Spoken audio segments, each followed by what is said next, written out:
We're going to go right to a symbol that many of you watching have seen, I imagine. Perhaps some haven't, and we'll put that on the screen for you right now. It's this symbol which represents being grafted in, and at the top of it there's a menorah, which symbolizes Jewish believers or Jewish worship in the temple in Jerusalem.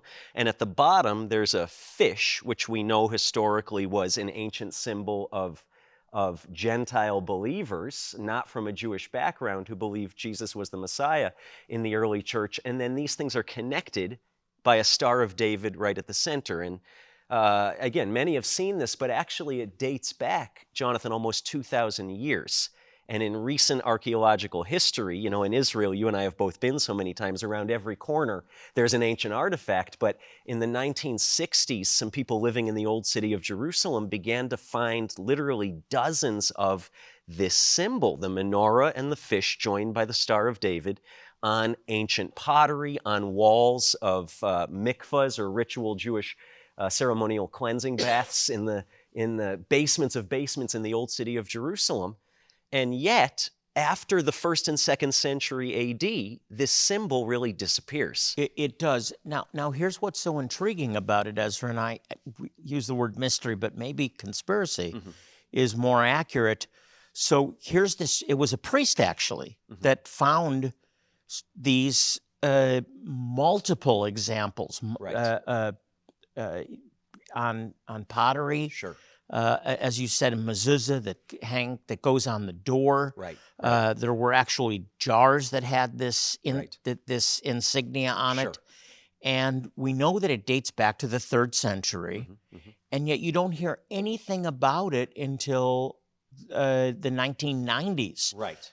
Actually, late 1980s, and it's because this priest, actually a monk, turned over some of these artifacts to a well-known newspaper that started to publish them. And the thing that's so, that maybe qualifies as a conspiracy, potential conspiracy, is that archaeologists were very much aware of the existence of the symbol. Right. But they hid it. Exactly. And we know, again, having been to Israel, if you haven't gone, you should go to Israel, visit the Holy Land. Any significant archaeological find is turned over to the Israeli Ministry of Antiquities or to the Israel Museum, and it's displayed as part of the history of what happened in this land. And yet, this symbol, this mysterious symbol of Jewish and Christian, if you will, faiths, or Jewish believers and Gentile believers in Jesus, joined by a Star of David, is absent from the Israel Museum. It's not being talked about largely by any Ministry of Antiquities, and yet here it was, buried in the old city. Well, I'll go one step further. It was actually suppressed by the Israeli Museum. They never displayed it. Sure. They never talked about it. And in addition, the Orthodox rabbis were aware of it as well, and it was suppressed. Right. Why? Right. Why? The question is, here is this part of the history of Israel, part of antiquity, and it's actually suppressed. Yeah, and we're Why? We're going to keep you on pins and needles because I want to go one step further. Not only was it suppressed in recent history by Orthodox Jewish authorities, Israeli authorities, but when we look back to the 3rd or 4th century AD, the symbol disappears. So this symbol, which was so prevalent to represent early followers of Jesus, falls out of use around the time of Constantine, when the church is being institutionalized. So on both ends of history, Jonathan, on the what became the institutional Christian church under Constantine, and then more recently by the organized mainstream Jewish community, the symbol is repressed, is suppressed. Why? And so the answer to why I believe, and let's put it back one more time, is because the menorah, of course, represents Judaism. Right. Okay? The cross, of course, which is more than a cross, it's actually a fish. A fish. I will make you fishers of men. Right. Is the whole picture of the gospel, right? And the cross, of course, is the sacrifice of the Messiah. Sure. And they're joined together by the Star of David. Right. What's the clear message? The clear message is that this is one faith. This is one faith. This faith. is not two distinct faiths that are unrelated, Judaism and Christianity, but this is one faith the menorah, the Star of David, I'll make you fishers of men, all the first believers, followers of Yeshua were all Jews. It's one faith in a Jewish Messiah. That's why the Star of David is at the center of it all. Because the prophets of the Old Testament, the prophets in Israel understood, as did the first Gentile believers in Jesus, known as Christians, everybody understood Jesus is the Jewish Messiah, who came not only for the lost sheep of the house of Israel, but as the Savior of the whole world. Grafted in. That's what we're talking about today. And Ezra, I want you to set up what that means. Sure. Because it's a biblical concept. Right. It comes right out of the scriptures that are often overlooked or misinterpreted, grafted in. That's right. It's really an agricultural concept, and some of you watching around the world may be in more agricultural environments. In North America, we've lost touch a bit with what this even means, but Paul's speaking to a community that was very much in touch with what's happening in the land, and he's saying, I want you to think, he's speaking to a predominantly non-Jewish audience, right? We can say Gentile, which means non-Jewish, followers of Jesus the Messiah, and he's saying, I want you to think about your relationship to Israel, to this faith in the God of Israel that you have through Jesus, like an olive tree. And we see it in Romans 11. The idea here is that you were wild branches, you Gentiles who had no relationship with the God of Israel, didn't have a part in this olive tree, but God in His mercy brought you near to Himself through Jesus the Messiah, and He actually grafted you in. What does that mean? That for all intents and purposes, your life, the fatness, the abundance of the life you're enjoying spiritually is now coming from this olive tree whose root is Israel. So people ask us all the time, Jonathan, does this mean I become Jewish when I believe in Jesus?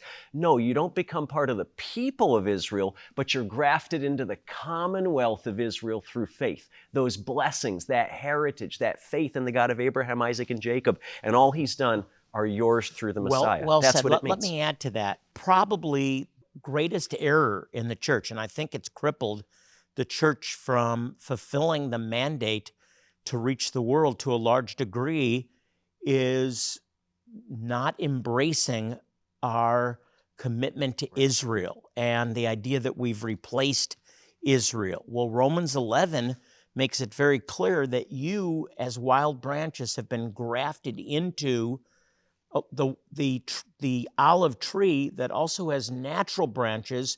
You don't replace them, you simply are added to them. And so all the blessings of God given to Israel, you are now an inheritor of. But it doesn't mean that you replace Israel. This is very important. Mm-hmm. So I think that needs to be corrected, Ezra. And God's at work correcting this now. That's right. In many segments of the church, that you have been grafted into something wonderful, and we now together are partakers of the blessings of God. It's together as one. We are, and God sees us as one. It doesn't mean that you become Jewish. Right. As Ezra said, it means that you become a spiritual son or daughter of Abraham, and part of a commonwealth, a people that are a royal priesthood, a holy generation, with a mandate to proclaim the good news around the world. That's right. And I want to just focus in on this, because I think many may say, yes, I understand I'm grafted in and all the blessings that Israel has are mine. But Paul says, no, it's more than that. Understand, in verses 18 and 19 of chapter 11 in Romans, he says, you need to think about it this way. Branches were cut off so that I have a place in the olive tree.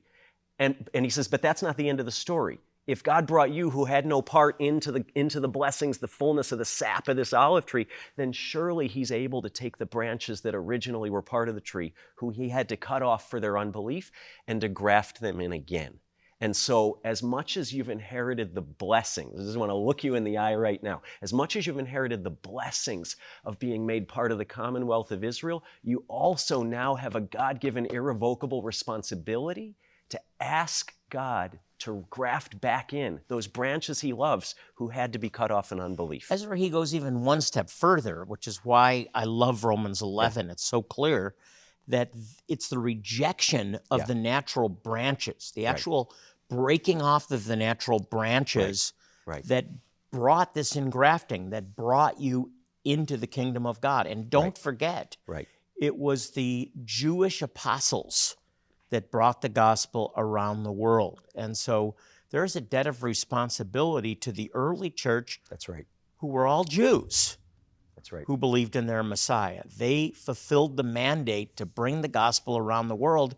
And he says it's through their rejection that you have salvation. Right. But then he goes on and says, but if that's a blessing, what's going to happen if they're grafted back in when they return? Right. And he says it will bring life from the dead. That's right. That's right. Salvation has gone to all the peoples, tribes, and tongues of the earth to provoke Israel to jealousy. What does that mean? It means for Israel to recognize something in your faith, for the Jewish people to look at your faith in the God of Abraham, Isaac, and Jacob and say, wait a minute, there's something there that belongs to me. And God says, yes, there is. Come and get it through Jesus, through Yeshua. That's your calling, your irrevocable calling as a believer in Jesus.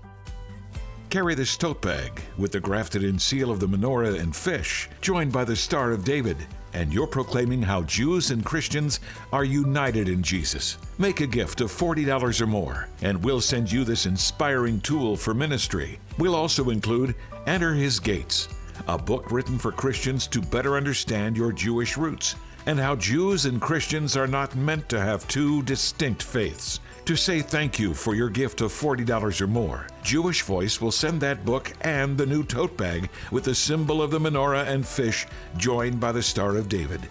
We are hoping you'll write, go online, or call the number on the screen today.